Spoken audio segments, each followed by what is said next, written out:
This is an emergency, so are you listening? And I can't pretend that I don't see this. It's really not your fault, and no one cares to talk about it.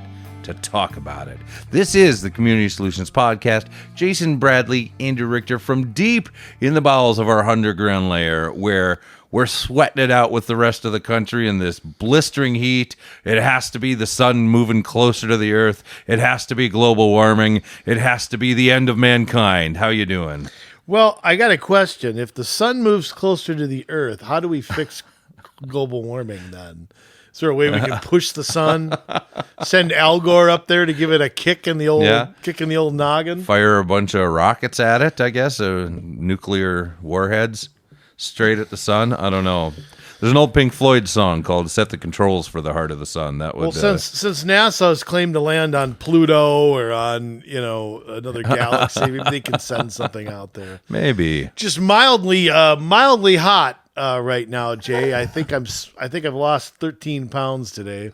That's good. Yeah, it's pretty crazy. Yeah, I don't know. I've never had a summer go faster. I honestly have never had it. It's just incredible. I think part of it was such a lousy spring that, like, you're not really sure summer's there, and so you spend a good deal of summer questioning whether it's really here or not, and then by the time you realize it is here, it just kind of makes the rest of it shorter.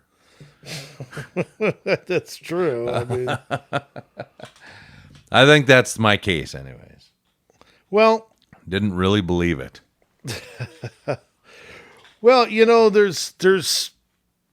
remember the drought years in the late 80s where the Mississippi River got to a low level, and I played Crystal Little League around that time. There were people passing out and blah, blah, blah. And then it switched back. I don't know what happened. Did we reduce greenhouse gases in 1989 or something? I don't know what.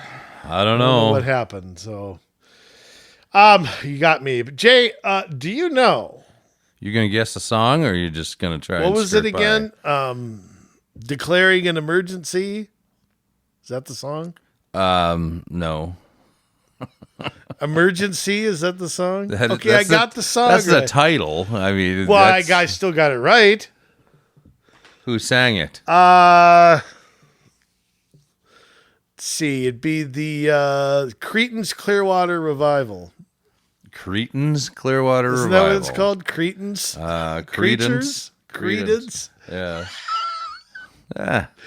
Okay, I don't have any idea, but yes. I'm giving myself 1/32 of a point for knowing the title of the song. Since I said it how many times? Once. That's pretty you said good. It once. I don't remember any other part of it.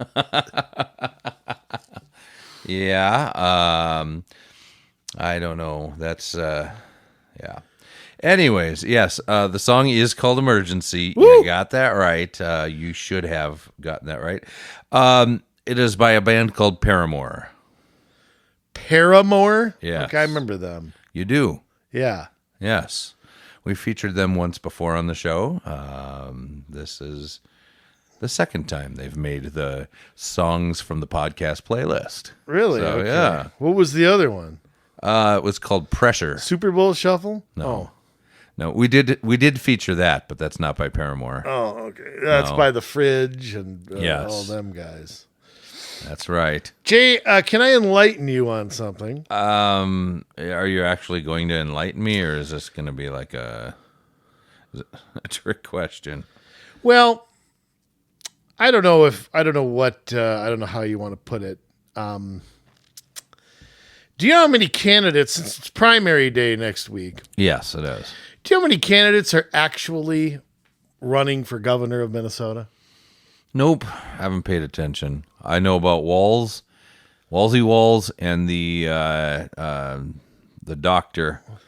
I think there's some other Dr. people Jekyll. on the. There are 11. 11? Criminy. I knew there was like one or two others on the Republican side. Yeah, you know the other? Oh. Bob again. No. And Captain Jack Sparrow. Fresh off his loss for the CD1 he got 11 more special votes. election. He got 11 more votes than J.R. Ewing. I think it was Bob Carney got 10, J.R. Ewing got 8, Gilligan got 6, and the skipper 2. Okay, all right, that was bad. All right, there's a guy named Hugh McTavish running for the Independence Alliance Party. They have no opposition, so he'll be on the ballot in November. Okay. The Socialist Workers Party. Oh, my favorite party. Gabrielle Prosser and Kevin Dwyer. Yeah. And they are unopposed. The fact that we have two people people that identify as socialists and don't try to hide it under the DFL is pretty impressive. Well, again, I want to say something about independent candidates because I'm going to be one, Right. and I want to give them some advice on how to win. Yeah. The socialists or just independent candidates in Independent general? candidates, generally speaking, Okay. because they're all doing it wrong. Well, of course. There is another Republican in there, Joyce Lacey, and Kent Edwards is the ticket. I never heard of them.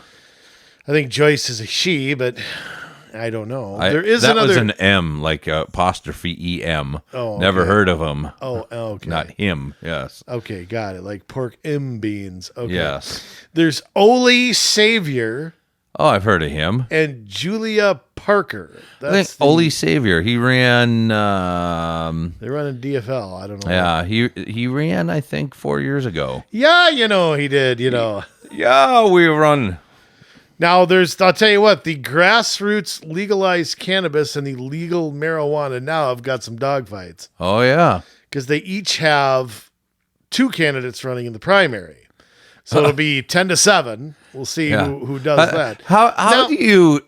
Okay, so you've got 4 people running on a pro cannabis ticket, right? So how do you decipher? It's like, oh man, I want to get pot legalized, man. Oh, I'll do you one better, man. I think that pot should be legalized and free, man. Well, And the latest how thing, do you outdo each other on Well, that ticket? you outdo each other stupidly because if you're a one-issue candidate, Yeah. and if no one cares about it or anything like that, you have no recourse for anybody to vote for you. Here's the problem. Let me just say the problem with independent candidates, and even independent candidates I like. Yeah. Okay, on my show we had Chris Holbrook on the show. We had Hannah Nicollet on the show. They were great guests. Yeah. Good discussions. But here's what they did wrong. This is what I've discovered because Jay is the world's most cynical person when it comes to politics. Yeah. If a third-party candidate's going to make any headway, they Yes. can't talk about issues. Now, let me preface this by Okay. something. Because I tell this to all candidates, quit talking about issues.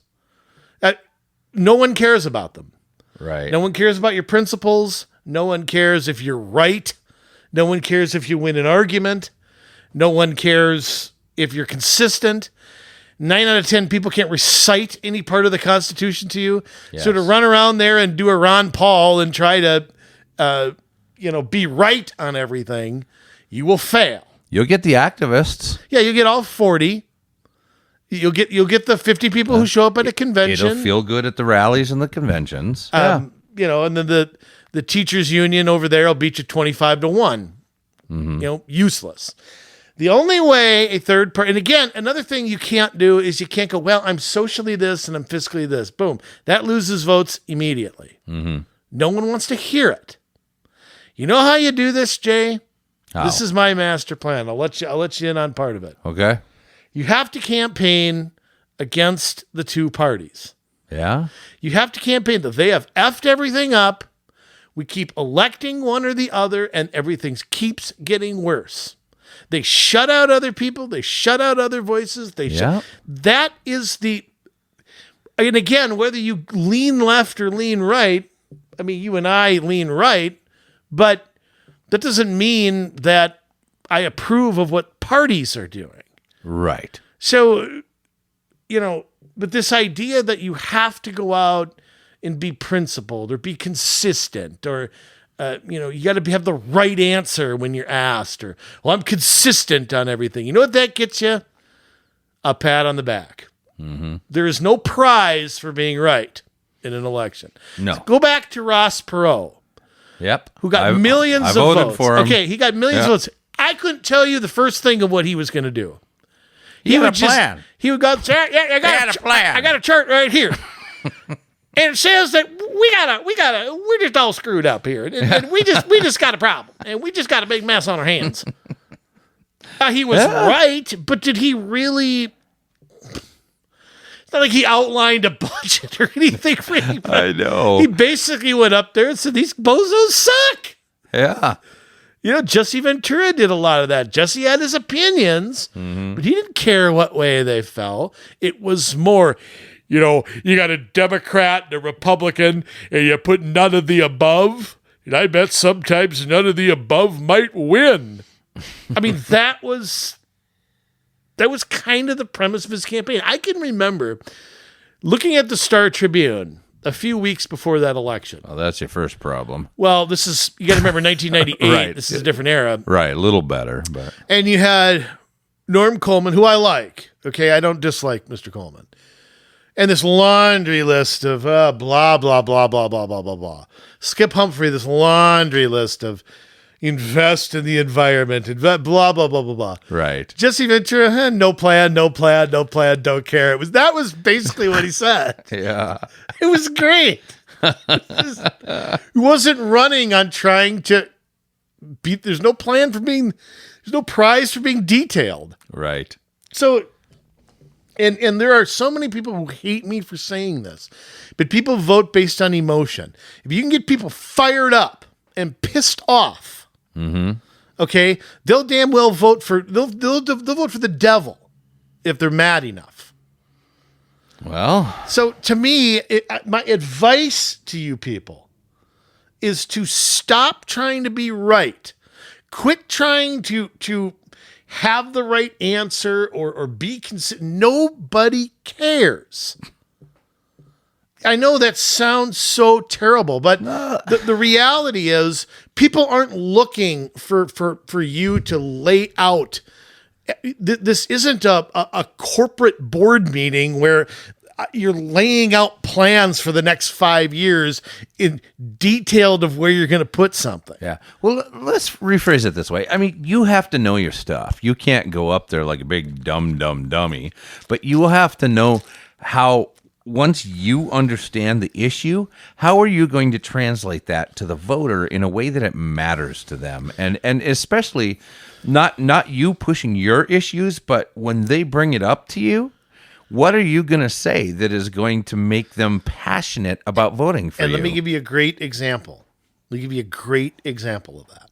Yeah. We did a whole show on my show about the surplus and how pissed off I was that basically the government. Now you have Walz and Jensen telling you what they're going to do and what the parties are going to do with the surplus money. Well, you already had a chance to do something months ago. Right. So a third party can't just walk in and say, what? Look, they're sitting here making you promises. They're the ones who collected it all and kept it. What are you going to listen to them for? Yeah. They couldn't come to an agreement. They failed then. Who says they're going to do anything next year? They'll probably keep it again. Meanwhile, they're earning interest on all this while it sits there. Of course they are. They're friends, the bankers who are all contributing to them, of course. Both sides, because bankers play both sides. They do. Just like they do in war, just like they do anything else. Bankers play both sides. That way they win no matter what. Right. So, but I just earth to you pot candidates and you independent candidates. No one cares about your petty little issue. Right. They just don't. And okay, you'll get your 0.4% and you'll go to bed that night saying, well, I didn't sell out. I wasn't principled. Well, zippity-doo-dah. You can go home, stick your ass in the air, and get struck by lightning. It did no good. Yeah. I mean, why run if you're not going to try to win? I just don't understand it. Mm-hmm. Yeah, there's lots of things I don't understand. Vote for me in 2026. There's lots of things I don't understand, and I won't talk about them all on the air because some of that's better kept under our hat when we're advising our clients and stuff. But, I mean, I agree with you on this, and there are a number of bad habits that people have and that we've seen, and it's been eye-opening, things that should I think sometimes seem elementary. Work harder than the other guy. Be passionate and sell yourself, not policies. There's all sorts of things that you think would make more sense than they do, but it didn't. But again, we're bred, and I think part of it in Minnesota is this endorsement process. We're bred to find the person who is right. We don't want the establishment guy, or there's that just kind of, it's like, what, losing with principle is still losing.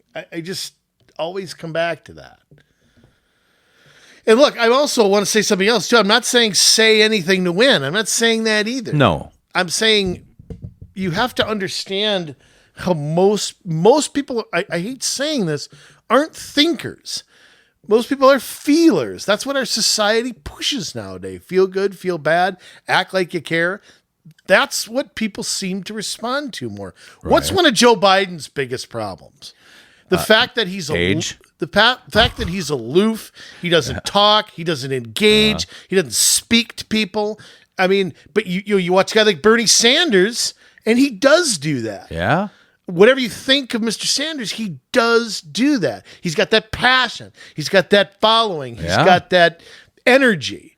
Had a deal not been struck, a deal was clearly struck, he might have walked away with that nomination. I think he was on his way to it. I mean, I don't know with the super delegates and the way that Democrat Party is screwed up that way, if he could have actually gotten it. Probably not. I think he would have been pretty close. The Clinton-Obama people still control that, and Biden was in with them, so I think they could have overruled it.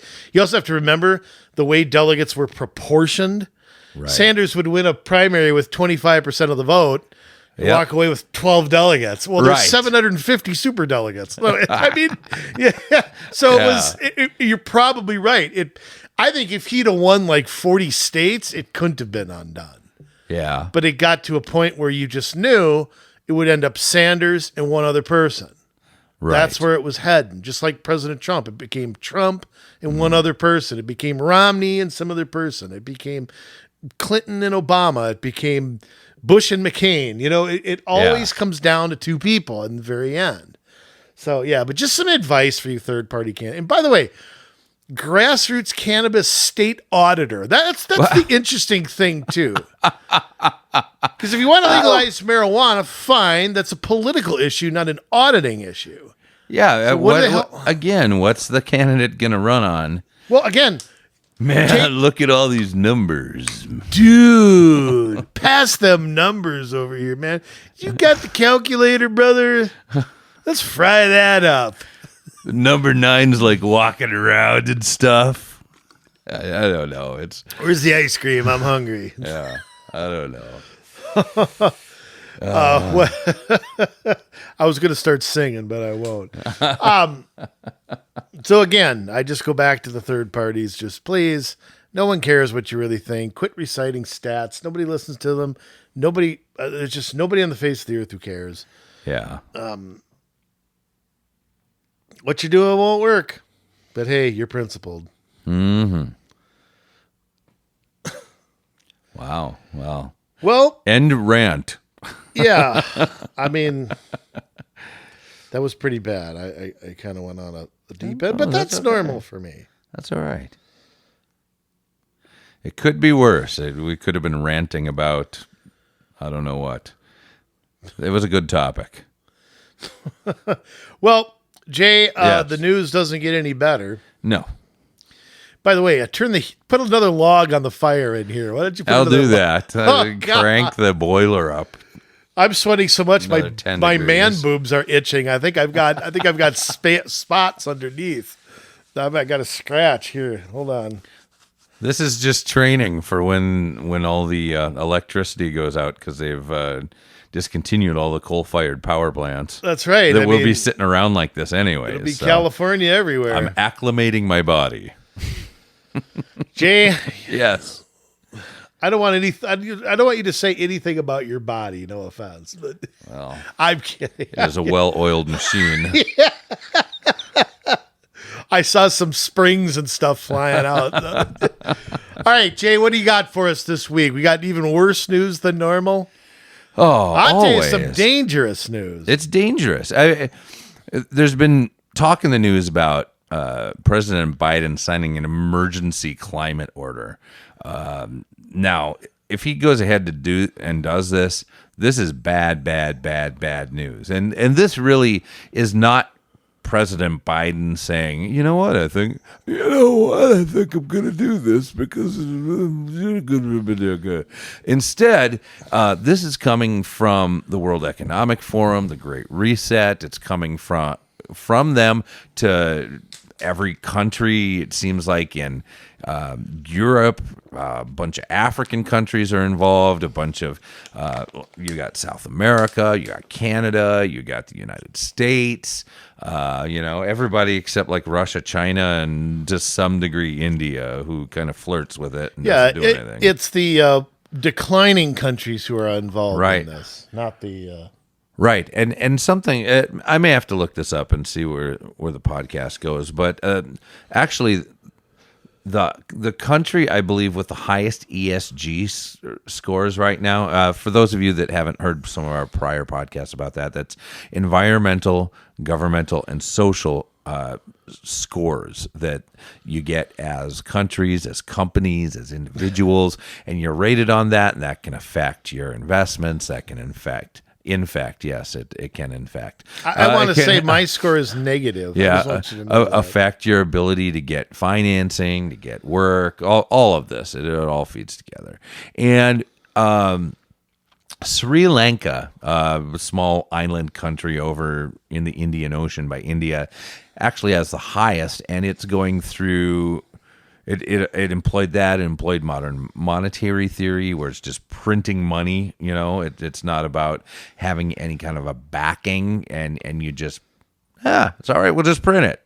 Kind of what it is what we're doing now. It has actually, it's coming around, and they're going through disaster right now financially. Here's the funny, they copied the Greek model.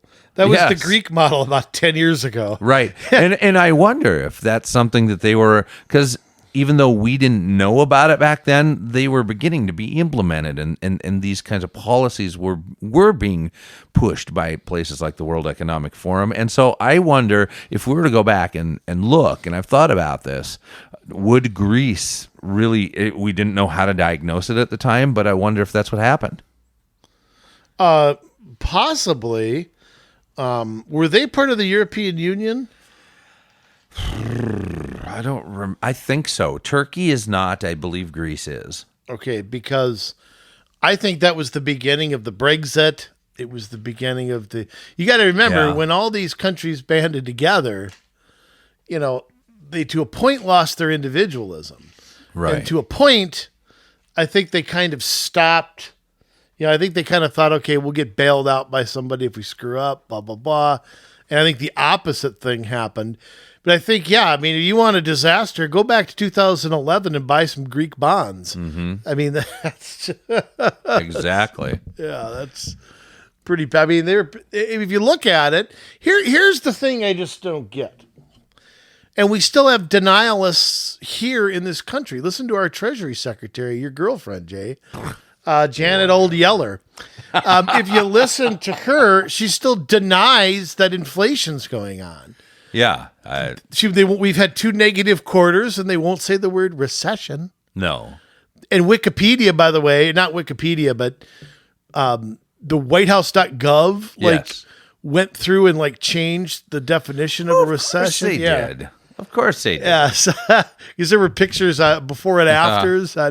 I can't remember who it was exactly that changed this definition, but I mean, call it what you want. I mean, 2 negative quarters usually has been the traditional standard, so I don't know. Yeah. And I've said before, inflation is not 8 or 9%; it's more like 50. Okay, I mean, with what people spend their money on, gas, homes. food. I mean, those prices have just gone Right. up astronomically. Nowhere near 8 or 9%. No, God, you're on crack. I think when you take all of that together and you factor it in the way that it used to be factored in the 70s under Carter, it's like around 29% or something like that. It is bad. Yeah, but the CPI fixes the books. I mean, Right. it's an I don't want to get into why because it's way off the subject. Yeah. But here's the thing: you look at this inflation and stuff, and we have so many historical examples of what happens. Pick the Weimar Republic, pick the Confederacy, pick the Venezuela. pick Greece, pick any place you want to, and you will see what happens. The revolution. Which, by the way, we had for the few millennials. That was like in the, what was that in the 1950s, Jay? Yeah, I think so. Isn't that? I think Bill Clinton led it, right? That's probably what they think. Yeah. FDR. Actually, they probably don't know. FDR is probably too conservative. So, I mean, the example after example of this failing, and yet they continue to repeat. Again, who's benefiting? Okay, it's got to be the money men and the politicians that they bought off. Yep. Okay, so when you look at climate change, okay, you got to look at it through that lens. Who's benefiting from this? The people who believe in big government and the people who have money in the alternative energy. Yeah. Okay, and by the way, some of that are oil companies. Oil companies aren't stupid. They see the future. So some of them are putting, because there's tax breaks, all sorts of corporate welfare, all sorts of access to bank loans because of it. So like we'd say, great line from, we just mentioned Ross Perot, follow the money. Right. You just follow the money. That's all you got to do, follow the money. Follow the money. I mean, there you go. Yeah. It's as simple as that. We don't have elections, we have auctions. So point being that when we're talking about this, okay, if the goal was to end climate change, Yes. you'd have to bring China to the table. China has almost 2 billion people or something like that. So Luxembourg over in Europe Yeah. can have all the wind energy they want to, Yep. but 5 streets in Hong Kong will outdo that. You know what I'm saying? They'll offset anything. Exactly. And this is what you have. You have the declining countries, the dying country. Western Europe's dying. Yeah. They're not replacing their population. They don't make anything. They don't produce anything. There's no economic output there. Yeah. The entire, what was once these great empires, and I'm not a big fan of empires, Right. but the Me most neither. powerful nations in the world 200 years ago were England, France, Spain, so on and so Right. forth. It wasn't Luxembourg. No, I mean, yeah. I'm being facetious I there, know. but Yes. they can sign on to whatever they want to. It doesn't mean squat. So, and you look at the most populated countries, China, India is the fastest growing. Yeah. So, I mean, again, and here's another thing that drives me nuts. Why is it all right for the president of the United States to fly to Saudi Arabia and beg them to drill for no more oil? I mean, if it's about the environment, okay, Right. why does it matter who's doing the drilling? Yeah. It doesn't, but it makes our numbers look better. It improves our ESG score if we're having Saudi Arabia do the drilling. Yeah, but who's getting the money? Is it the Saudis getting the money? Absolutely they So are, but that doesn't matter. ESG is everything, and it does not matter if it's a waste of money. It doesn't matter. I mean, look at the Green New Deal, you know? Corporate welfare on an orgy. I mean, if that was about money, I mean, we're gonna get rid of meat. We're gonna just ground airplanes. We're gonna. It's just ludicrous. It's not about money. It's about creating a new order in the world, a new hierarchy, if you will. And right now, the chess pieces are being moved around, and you've got China and Russia on one side, and you've got the West and on the other. Yeah, and quite frankly, China with their growth and the ownership of our debt, they have all the cards. I mean, Yeah. China really has the cards, if you want to be blunt about it. Quite frankly, so does Russia. Right. Russia's making money left and right. We don't buy their oil, which we don't have to, by the way. We're sitting on the largest oil reserves in the world are here in the United States. Now, Right. let me back up a second, Jay. There's a group out there of cities, right? Yes. The C cities, is that what it is? The C40. C40. And we're Yeah. not saying SEA. We're saying, or not SEE. The letter C. C40. Yes. I'm going to call them WD40. That's what we're going to call them, WD40. You can definitely do that. That's all right. So who the hell are they? Okay, so the C40. It's a network of mayors of nearly 100. Jake the Snake on I there? don't know. We'll have to find out. Nearly 100 world-leading cities collaborating, your favorite word, to deliver the urgent action needed right now to confront the climate crisis. Together, we can create a future where everyone, everywhere, can thrive.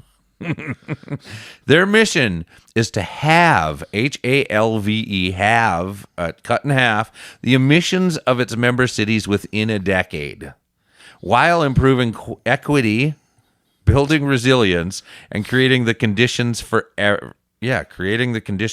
everyone, everywhere to thrive. So we're going to cut.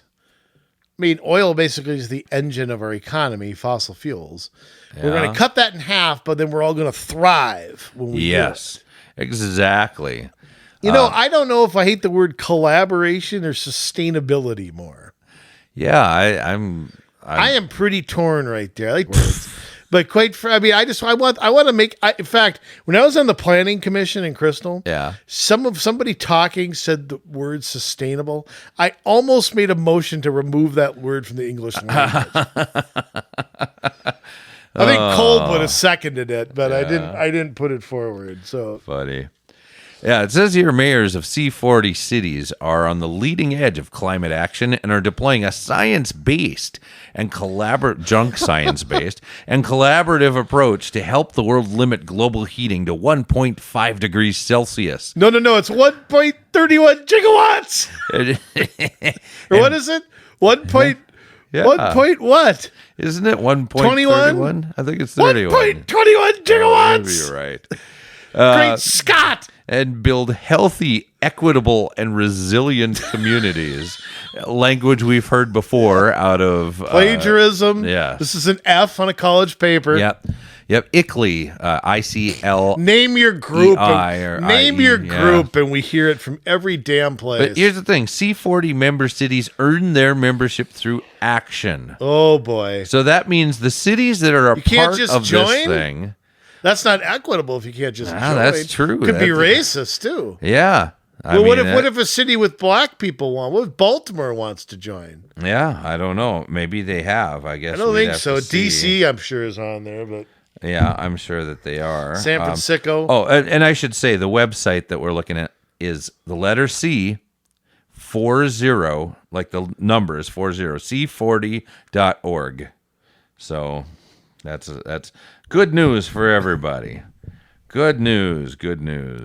Yeah, they got cities all over the stinking place. Trying to look at the map. Of course, it's one of those interactive maps, and it's just junk. Use 2 fingers to move the map. The only unfortunate thing is it moves on my phone. Surprisingly, Minneapolis is not on that list. When you got a dial phone, Jay, that's kind of tough. You know, Chicago is on the list. You got to call Mabel and have her connect you. Chicago is on the list. Sweet home, Chicago. That must be Mayor Goodfoot or Goodfeet or whatever. Yeah. Who else? Mayor, get off the bad foot. Yes. San Francisco. They got to be on there. Why don't they just give me a list? Oh, here. Okay, North America. They do have a list. Austin, Texas. Hey, another one. Boston, Massachusetts. Shopping Cat. Chicago, Illinois. Houston, Texas. Another surprise. Los Angeles, California. Miami, I'm Florida. not surprised at that dump. Montreal, Canada. Yeah. Ugh. Montreal, Canada. Portland, Genempa. Portland, another one of your favorite cities. New Orleans, Louisiana. New York City. New York. Philadelphia. Ah, dang, I got to go to a suburb to get a cheesesteak now. Phoenix, Arizona. Phoenix, Arizona is on the list. Yes. Portland, San Francisco, Seattle, Toronto, Vancouver, and Washington, D.C. By the way, Yes. I just kind of clicked on New York as an example. But this won't affect the U.S. at all. Don't worry about it. Yeah, I mean, There's only, 1, 2, 3, 4, 5, 6, 7, 8, 9, 10, 11, 12, 13, 14 U.S. cities on there. That's okay. And the biggest ones at that. Don't worry about it. Well, if you look at New York, like what I don't know if this is, they have categories. Yeah. Case studies, networks, accelerators. I don't know what those mean exactly, but if you look underneath all of them, net zero carbon buildings, towards zero waste accelerator, divest future, the equity pledge, good food cities accelerator. Good food cities. Good food. Well, then I guess Chicago should be on the list. By the way, Yes. why are these things always implemented in 10 years, 20 years, 30 years? Why is it if this is an emergency, Right. if we're all going to boil to death, if this isn't done, why is it always 30 years from now that this stuff happens? Right.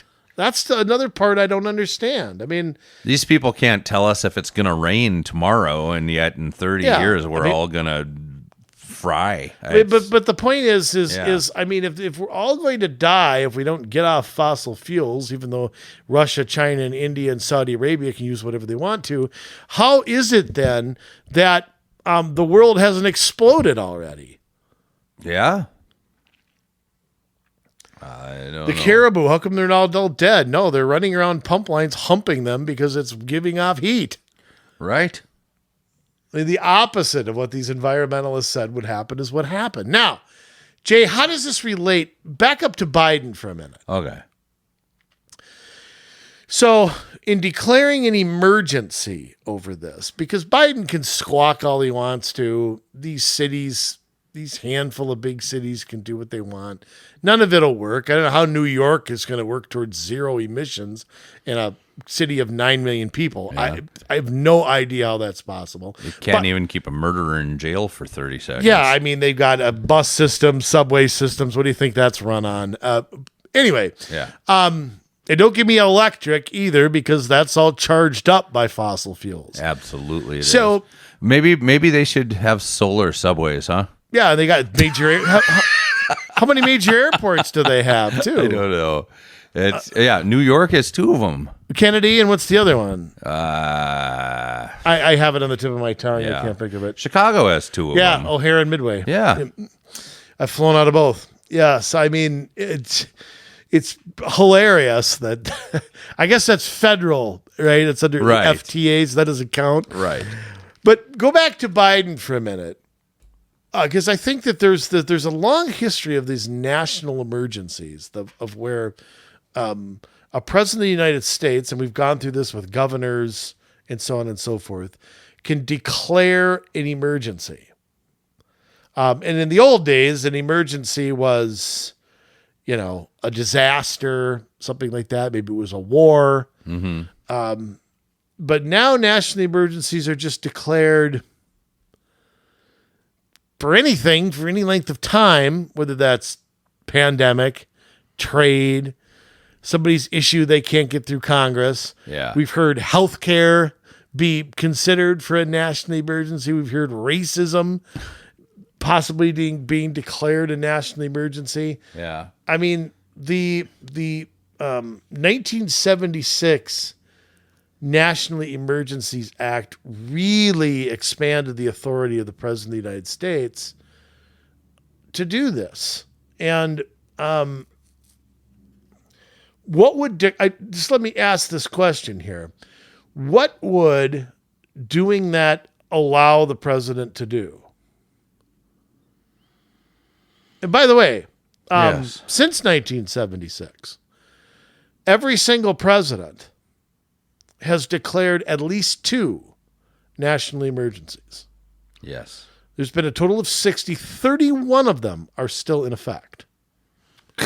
Okay, so how could an emergency go on for 150 years? Nothing like a perpetual emergency. That's great. And I'll just go through this. President Carter declared 2. President Reagan declared 6. President Bush Sr. declared 4. President Clinton declared 17. George W. Bush declared 12. President Obama declared 13. President Trump declared 7. And President Biden, I believe, has already surpassed that.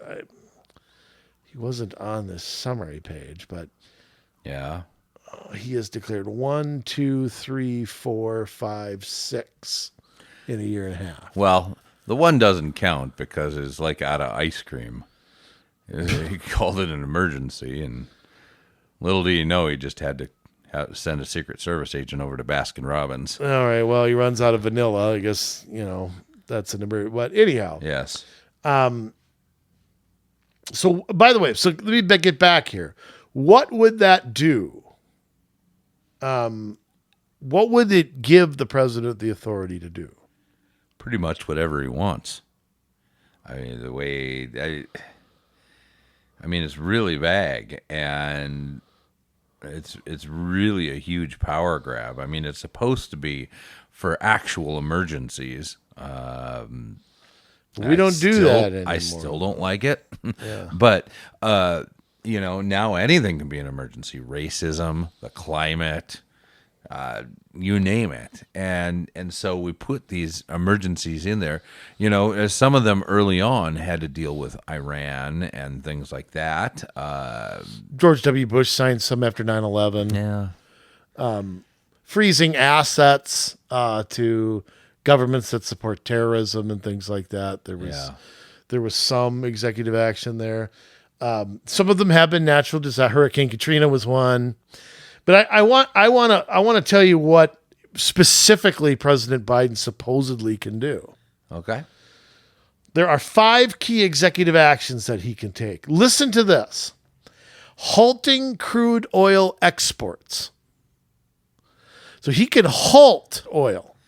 Well, they have very little to even export at this point.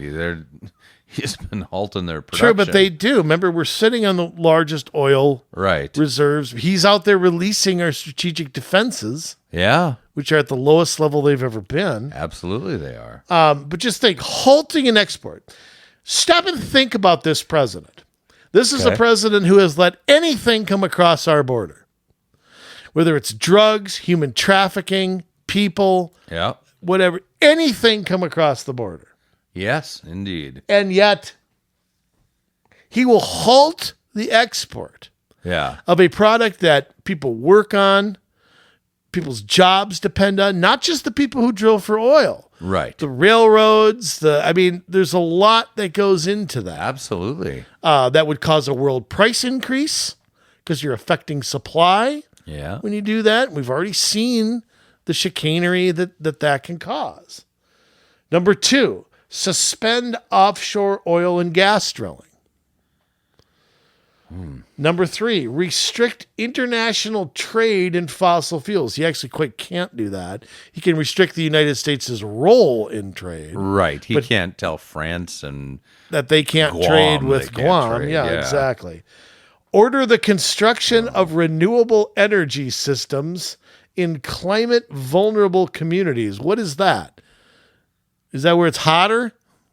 I guess. Which is everywhere, I guess. Order the construction. So where does the money come from? Doesn't Congress have to approve? Don't they appropriate funds? All right, hey, that city, it's hot in Phoenix.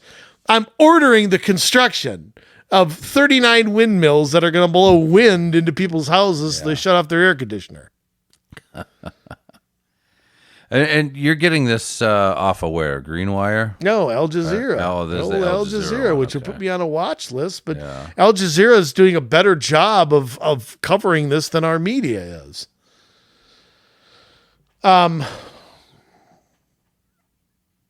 of course, they fully support this because they know it leads to the decline of the West. Right. And leveraging the Defense Production Act to just remember why that's in place. That's in place during times of war, so that World War II, when we made planes can instead be of built. cars. Yeah. The government subsidized car companies to make planes and tanks because that's what we needed. Right. Instead, And when the war ended, they went back to make cars. Right. Yeah. So that's okay. The emergency was over. We won. Go back to doing Henry Ford. Go back to doing what you do. But this is something that is going to take 30 years, supposedly. Yeah. So say goodbye to your business. It's going to be retooled. You're never going to go back. It's you've got to create windmills, or you've got to make, I don't know, less efficient something. Okay, I Yes. want to go to the EEnews.net because Okay. this is where this president really is just completely abusing his power. Quote, a White House official granted anonymity to discuss the deliberations. I love that. Yeah. Nice guts that it takes to do that. Quote, the president made clear if the Senate doesn't act to tackle climate crisis and strengthen our clean energy industry, he will. We are considering all options and no decision has been made. Let me translate that. You don't do what I tell you to, I'm going to declare an emergency and do it myself. Yeah. This is heads you win, tails we lose. I would agree with that. So the president is, I'm going to make a prediction here, and of course this will not come true because I said it. I'm going to make a prediction that the president goes forward with this. I think he'll wait till after the elections. He'll wait till Republicans take over, knowing he'll never get any of this through. Although I think there's enough Republicans to pass something like this. Yeah. And then he'll declare an emergency, and Republicans won't have the guts to stop him. Republicans could bring the government to a scratching stop, but they won't do it.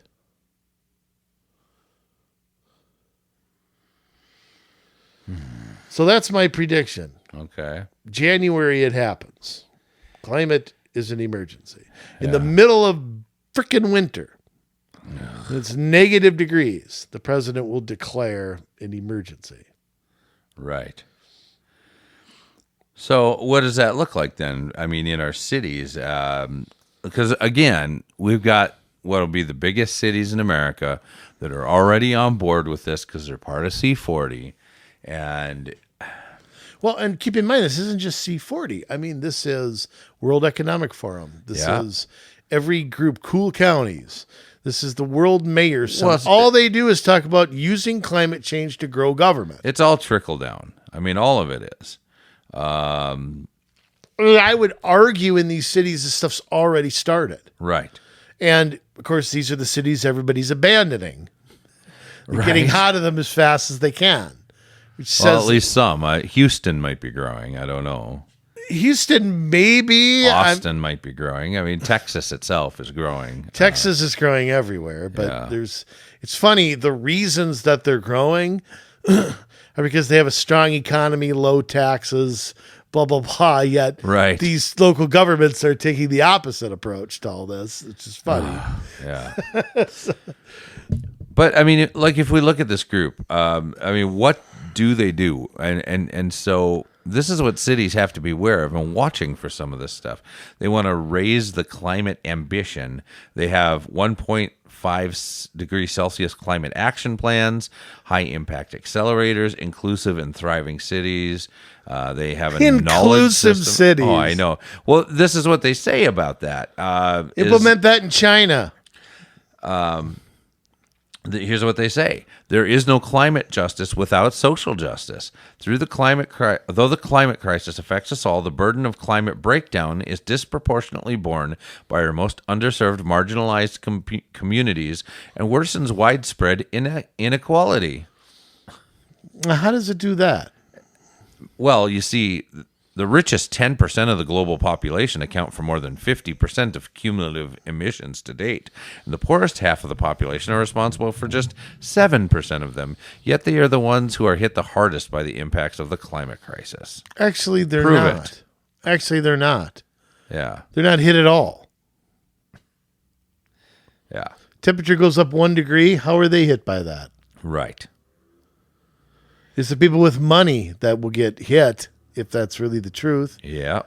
The people with a house on Malibu. It's funny listening to Barack Obama move to Martha's Vineyard, Yeah. which is supposed to get under sea level. Yet he talks about the rising sea levels. And where does he Right. buy $1 million home? And where did he get millions of dollars too, by the way? Yeah. I'd like to know. And he also put in one of the most expensive natural gas systems to fund his fire pit and stuff out there as well. I mean, Ever seen spare no expense. Al Gore's house? I mean, golly. It ain't run on solar panels, I can tell you that. Another thing they want to do is influence the global agenda. They have a green and just transition, global diplomacy and advocacy, financing the green transition, and engaging the private sector. There's the money, man. Yep. Oh, absolutely. You can't do it without the cash, right? So tackling the climate crisis requires investment in green urban infrastructure at an unprecedented speed and scale. So that's No time for debate. Like in the Green New Deal, you had to retrofit all the buildings, right? The government buildings, yeah. Yeah. So Well, and again, it goes down to new home construction. yeah. It goes down to anytime a business change hands, they lose their grandfather clause. Yeah. Some cities are eliminating that, period. You have to retrofit no matter what to get a permit to run a business or to get for a home to be a home transaction to happen. Yeah, so I mean, with this, they're of course going to want to take money from the richest company or countries, get it to the poorest countries because it's always spent so well when you hand it over to a dictator. Yes, translation, let's all become socialists. Yeah, well, there's that, and just the corruption that. There's a reason that it's a third world country and everybody's starving. Well, the people who seem to be in power have all the food and water and cars and large homes and everything else they need. Yeah, it's like Bill Gates is running every one of them. Well, tell you what, that's another thing too, is the rich buying up farmland. I'll tell you what, I mean, yeah, they're going to dictate what we eat. Right. Absolutely, they do. These guys work closely with partners, including, let's see if we've ever heard of any of these before. Public-private partnership. No, I'm going to actually name some, and let's see if we've ever heard of these on the podcast before. In 260 episodes, I'm going to guess we have. Global Covenant of Mayors for Climate and Energy. Oh, Jake the Snake. 1 for 1. The City Climate Finance Leadership Alliance. I know who they are, but they just sound bad. They sound like alcoholics. ICLEI. Okay. Yeah. And WRI. That's in Cincinnati. Johnny Fever. Yeah. Johnny Fever. The planet's getting hot. The planet's getting hot, and we got to cool her down. I'll take the first caller.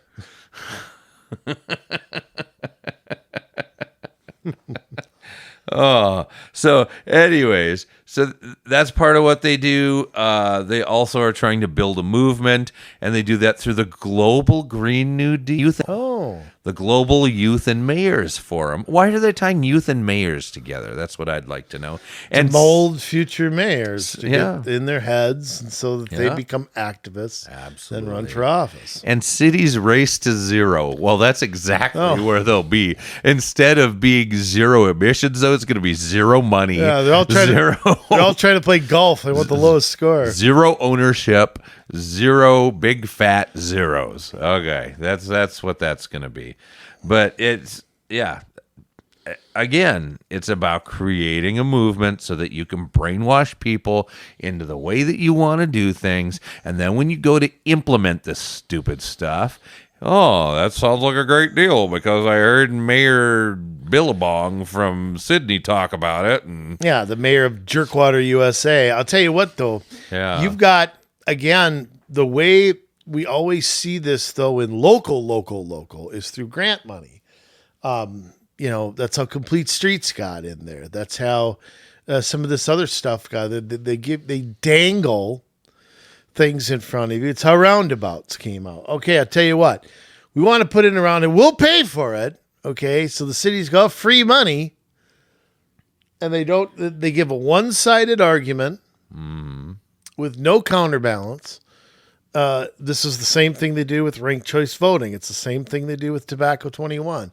They've got a side group or a government group or an arm of the Met Council or whoever that works on this stuff, pushes this stuff, coverts your city staff. Then, of course, city staff coverts the mayor and the council, who half the time don't know their ass from their elbow. And voila, we have this crap everywhere. And it is. I mean, and it's the same stuff, and it's throwing things together that have no business being together. Here's what they say. We must shift to a new economic paradigm focused on improving everyone's quality of life while living within environmental boundaries. Now more than ever, the world needs a bold vision that is backed up by action. That vision is the global Green New Deal, launched in 2019 at the C40 World Mayors Summit in Copenhagen. And it is by nature a holistic, intersectional approach to climate action, recognizing that climate, social, and economic justice can only be achieved together. So, in other words, Agenda 21. until we control everything in every facet of life, things are just not going to be good. They're not going to be what they need to be because we don't control it. If we give too much freedom to anybody in any one area, then we're just going to have freedom running amok. And then what are we going to do? Because this is about global control. And what have we always said, Andrew? It's always about control. Right. Absolutely. The principles of the global Green New Deal. Let's. There's just 5 of them. Let's read it. We recognize the global climate emergency. Oh, there's the word emergency again. We are committed to keeping global heating below the 1.5 degrees Celsius goal of the Paris Agreements by curbing emissions in the sectors that are the greatest contributors to the climate crisis: transportation, buildings, and waste.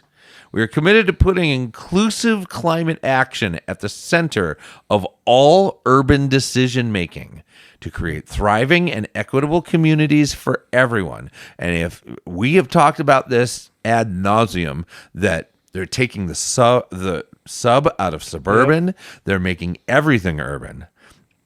We invite our partners, political leaders, CEOs, trade unions, investors, and civil society to join us in recognizing the global climate emergency and help us deliver on science-based action to overcome it. So, and they tie in COVID-19, saying the pandemic has exposed many systemic issues: widespread inequality, importance of public services, essential workers, biodiversity, blah, blah, blah, blah, blah, blah, blah.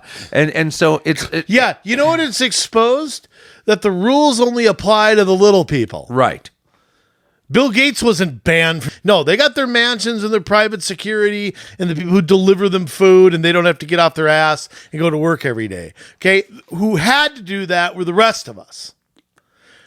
Okay? Some of who have been kept from doing it.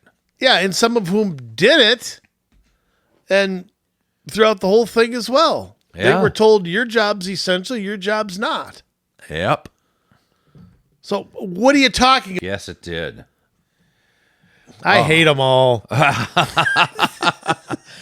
here's the thing now. So here's what we've always talked about on the show, is that these big old things come down from think tanks, whether they be global, whether they be in Washington, D.C., whether they be in Denver, Colorado, and they come on down from that level to maybe a national organization, and then down to state level organizations and local organizations. That's why you have the National League of Cities, and then you have a League of Cities in every single state. It is why you have things like the National Organization of this or that, and they are the ones that pass this stuff down. So this stuff gets formulated way out there, and then they break it down and they pass it down to the local level. And especially if you have a group like this that is putting pressure, saying this is what cities are doing. This is how to do development or Jay, redevelopment. These are zoning laws that you should implement. I'm going to take it a step further. It's more bold and blatant than it's ever been. Absolutely. I mean, this stuff used to be not out in the open so much. They're basically telling, they could threaten cities bonding. Yes, they can. Because they could say, look, we're going to give we give cities ESG scores and say, look, you're not implementing what we tell you to implement. We're going to tell people not to buy your bonds. You're a financial risk because you're not towing the line environmentally. And it can affect banks who are loaning, you live in that city has a bad ESG score. I mean, businesses who operate there, anybody who's independent of this, they're going to somehow get punished for it. Trust me, there's a computer somewhere that is developing all of this, just like what's the green thing here in Minnesota? The Green Step Cities. Yes. That sits there and gives your levels and shows what you've done and your actions. And how come all that hasn't lowered the carbon output, by the way? I mean, how come all that stuff, how come the 100 Green Step Cities haven't lowered everything? I don't know. It's just no matter what we do, it doesn't work. Doesn't that tell you that Mother Nature is bigger than we are? Yes, it is. And the climate has always gotten warmer, gotten cooler. But let me propose a question. Yes. Let's say the climate is getting warmer. Why is the only explanation possible that me driving to work is the reason? Does anybody explore any other possible answer? It's like really the only. It's funny because if you look at like the 1950s and 60s, we weren't warming, and I still question how we discover that. What's Earth's surface temperature? What does that mean exactly? Yeah. Where's that taken? Blah, blah, blah. If you look at record highs, like if you watch the news, you look at record highs and record lows, you'll see no consistency between it. You'll see a record highs in like 1925, I mean, do we have global warming back then? I don't know. But I mean, the point being that why is the only answer possible that human beings are destroying the planet? If you go back to the 50s and 60s, Jay, we were a lot less energy efficient. Right. Our cars got a lot less miles to the gallon. So they were emitting CO2, yet the Earth wasn't warming. There's no catalytic converters on cars back then. That was something that came along much later. Right. So why wasn't the Earth warming at a more alarming rate back then when we were, quote unquote, dirtier? Right. Well, I mean, it was the SUVs that ended the Ice Age. Yeah, pretty much. And those camels that were walking around. But right. But I mean, again, if we're doing better, should the planet be cooling now? Or is the answer that we just can't really affect? Or is the answer that because other countries just do what they want and we are self-destroying ourselves? Yeah. Well, I mean, that's it. I mean, we seem to be going through the motions for the sake of going through the motions, and we're going to do this even if it hurts us. Even though there's no proof that we come out of this any better, there's no proof that we come out of this changing the temperature one little bit. I think it's fairly haughty to think that we can fix this. We can change the direction of the climate in the earth, and I think that, I don't know. Does the climate of the earth change? Yes, all the time. And it always has, and it always will. But it's doing so at an alarming rate, Jay. See, that's their. Is it? Is it really? I don't think so, but yeah. I don't think the climate's any different than it was when I was a kid. It's No. hot in the summer, it's cold in the winter. I don't think Yeah. that's ever changed. And I'll tell you something else. One of the things about like all these, oh, there's hurricanes everywhere, but you know what the difference is? The difference is people didn't build houses where they had them, 50, 60 years ago where they are now. Right. I mean, people didn't live on the ocean in Florida and stare at a hurricane coming at them. They lived inland. Right. It's just, it's where we live has changed a lot. And so are there more hurricanes? I think there's less tornadoes than there used to be too. Yeah. Because you don't hear, obviously we have a Joplin every once in a while, but I mean, I can't remember the last tornado a touchdown. Has one done it this year In Minnesota? I don't know. You see Maybe. a tornado warning? I don't know. Maybe there have been tornado warnings. I think Or think tornado watch. There's That's been a little watches for different. sure. Yeah. I know there's been one warning that I know of in the cities. Okay. Tornado warning? Yeah. Okay. Yeah, but I don't think it touched down anywhere. I don't know. I just I think again we all need to be skeptics. Yeah. We all need to not accept. We've always said, and I'll continue to say this: whatever your government tells you, whatever the powerful tell you, whatever the money men tell you, 99 times out of 100, the truth is 100% the opposite. Yeah. Well, The opposite is true. and we're not sitting here saying this as people that hate the environment either. I mean, I'm an Eagle Scout, and I still practice leave no trace, leave things better than you found them. Don't waste things, reuse what you can. Being a good steward in the environment Yeah. is a commendable thing, and everybody should do it. Absolutely. Everybody. You're an should do their outdoorsy part. guy like I am, Jay, and there's great things that should be preserved. There's great things that should be that we should keep, and we should keep clean, and we should do all that. But it should not.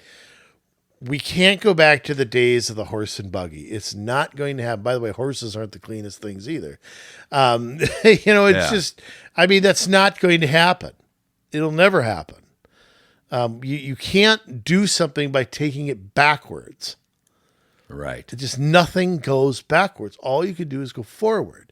So the idea that we're going to all take trains, the idea that we're going to use 18th century thinking, Yeah. okay, it is never going to work. That's like bringing newspapers back. It's never going to happen, ever. Yes. So, what you have to do is maintain your standard of living, and at the same time, be good stewards of what you have. Don't waste things. Don't litter. Don't destroy things. I do think that some areas should be preserved. I believe in the way of President Taft, not the way of President Roosevelt. All right, just had to throw that shot in there. But I think those are great lessons. I was a Boy Scout myself, and so I learned those lessons at a young age.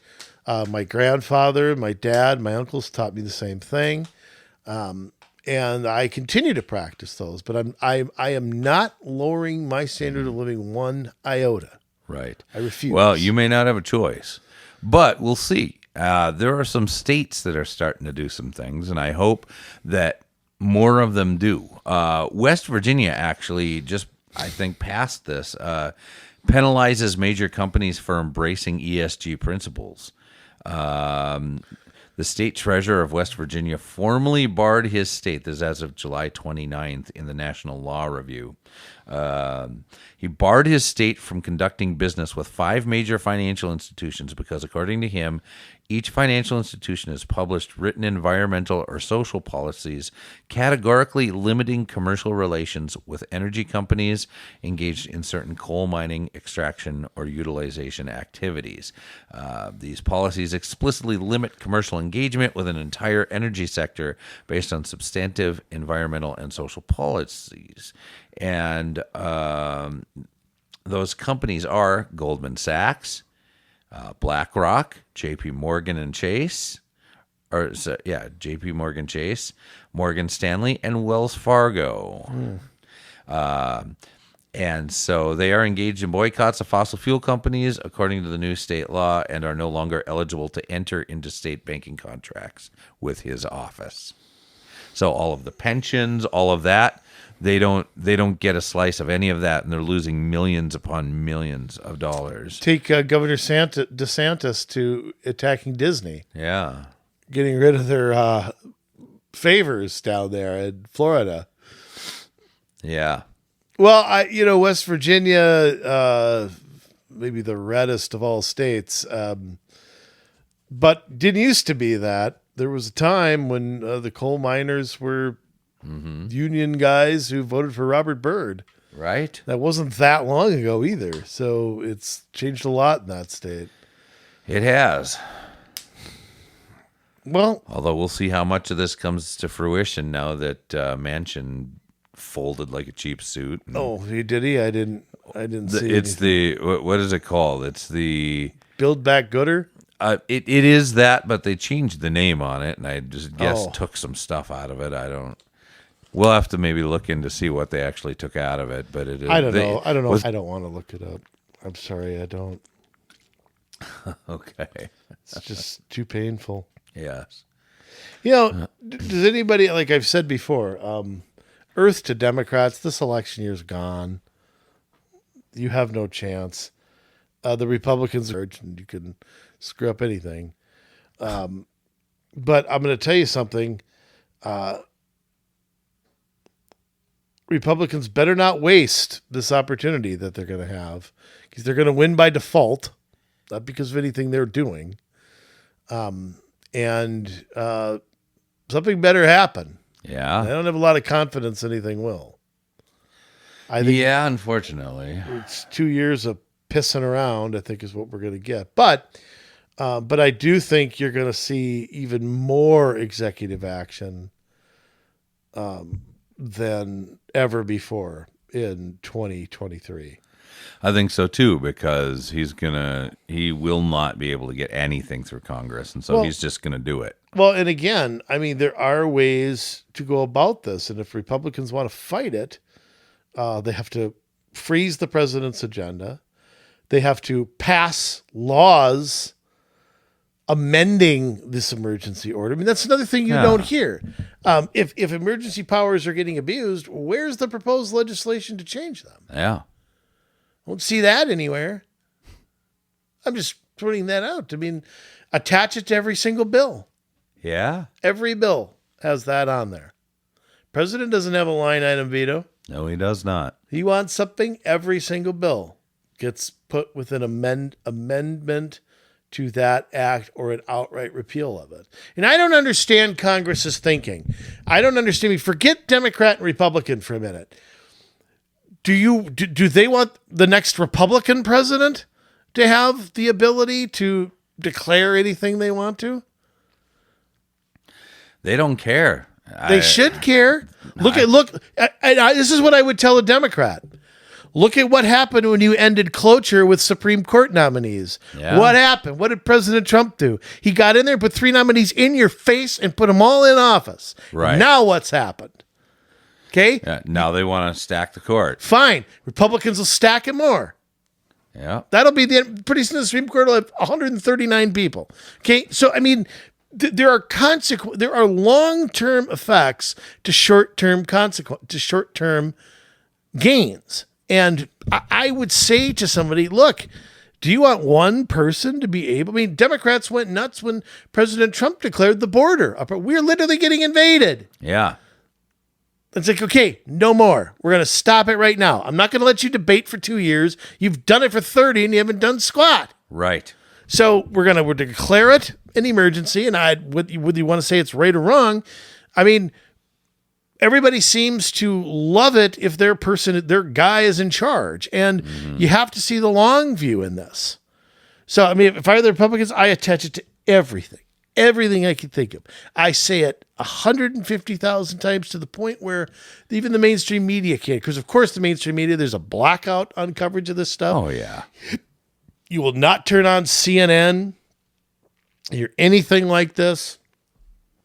So, I mean, they're going to have to make this a thing. ESG scores are something you don't see. I've seen Right. Tucker Carlson talk about them. I've heard Glenn Beck talk about them. Maybe a handful of others, and that's it. Yeah. Nobody else. What's an ESG score? That's the first thing you're going to get. It's all being done. It's like Jeffrey Epstein. It's all being done under some quiet umbrella of wink, wink, nod, nod. Like the origins of COVID. We're just not going to cover it. The memo's gone around to everybody that we're just not interested in it. Right. So, oh, Jay, I hate ending like this. Yeah. But it's time. I mean, we've heard like 3 words of wisdom from you tonight. Is that it? Maybe 5. I think I lost count after 4. Ladies and gentlemen, it's that time again, as we've done so many times for the last 6 years. Styling and profiling, jet flying, limousine riding, wheeling, dealing, son of a gun. Community Solutions once again presents with the sign-off sermon SOS. Jason Donald Bradley IV Jr. Jay, take it away. You. Yes. Here I am with another rousing... That was inspiring, wasn't it? Yeah. Where do you go from there? Only up, I guess. Well, it's true. You know, this stuff, they keep pushing it. They keep pushing it. They keep pushing it. When we did a podcast, and I don't remember when it was, when we kind of introduced the Green New Deal, and we laughed at it, and we said, this is ridiculous. We didn't think there was any way it would ever get any traction. I don't remember how many years ago. Oh, I believed it would. I thought it was so ridiculous on its face that nobody would ever pay attention to that. But guess what? The line only seems to move one way. And the Democrats seem to push an issue, push an issue, and push an issue, and push an issue. And Republicans seem to sit there and go, I guess I can give on this and this and this and that. Just you don't touch this. And you go through that enough times, and all of a sudden they're giving on that too. And it just has to stop. I mean, we have to grow a backbone in this country, and we have to start doing things that matter. And that means taking our freedom back. That means putting a stop to this stuff. And when Republicans have power, to actually push things back the other way. And so that there's a new line in the sand, that not just maintaining the old one. You know what I mean? So we are going to lose our way of life. Look at how much life has changed in the last 7 years. Do you even recognize your country anymore? Because I sure don't.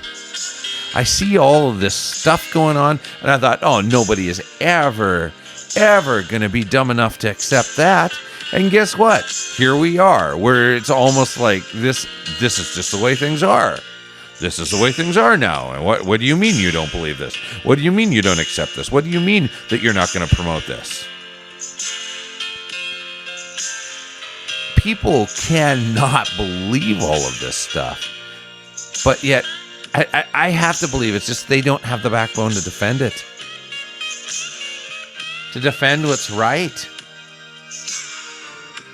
So what do we do? What do we do? We have to stand tall, and we have to stand strong, and we can't back down. We can't give a little here and give a little there and just think that someday it's going to be okay. Someday it is going to be just fine. You'll see. Things will swing back the other way. Things are not going to swing back the other way. Really?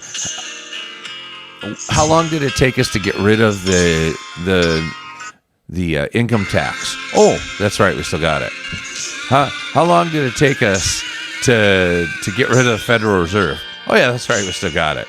How long did it take us to pay off all of our war debts and get down back to zero so we're not in debt anymore? Oh yeah, that's right, we're at a place where we're faced with only being able to service our debt and nothing else because we haven't paid off our debt.